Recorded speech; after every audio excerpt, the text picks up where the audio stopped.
naman sa ating serye balita mula sa pag-iikot ng balitaan sa Compostela Valley, kitang-kita ang mga problemang dapat masolusyonan. Isa nga dyan ang kakulangan sa pagkain at kawalan ng matitirhan. Kaya naman patuloy ang pagtulong ng ilang mga grupo at individual upang sila ay patuloy na makabangon mula sa pagkakalugmok sanhi ng Bagyong Pablo. Para sa detalye, balitaan mo kami, Sam Ramirez. Matapos balikan ng Team Balitaan ang sitwasyon ng mga kababayan nating nasalanta ng Bagyong Pablo noong Desyembre ng nakaraang taon, ay kapansin-pansin ang kakaunting pagbabago sa mga komunidad na siya ring hinaing ng mga kababayan nating nasalanta ng bagyo.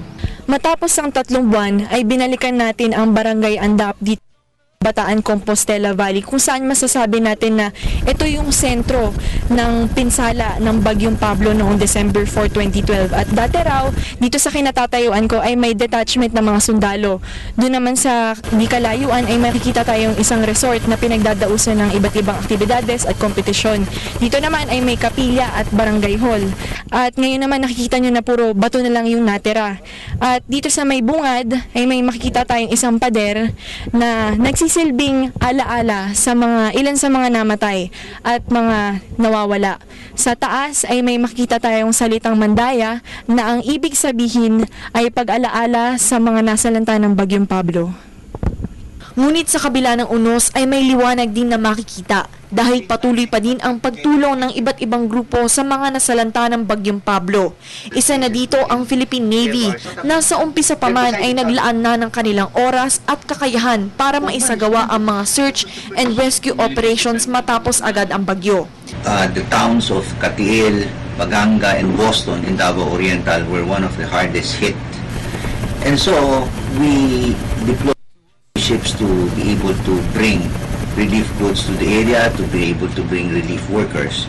Kamakailan ay pumirma ng kasunduan ang Philippine Navy at ang Latter-day Saint Charities Philippines Incorporated o LDS-CPI.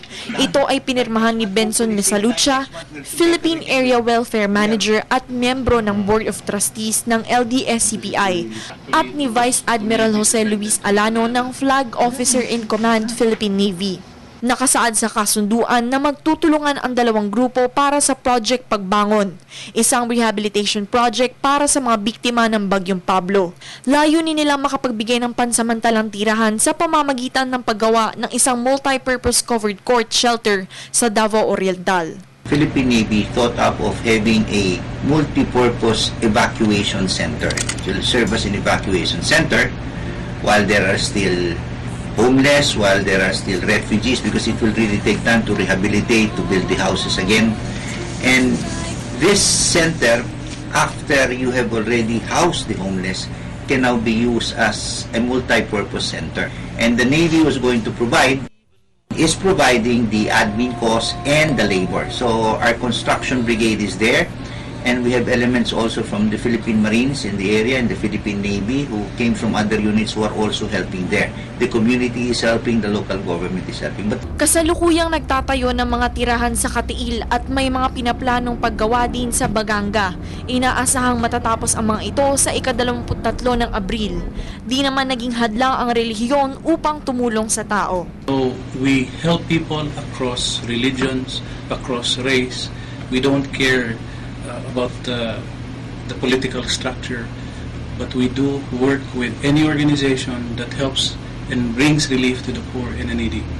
Nag-uulat para sa Telebisyon ng Bayan, Sam Ramirez.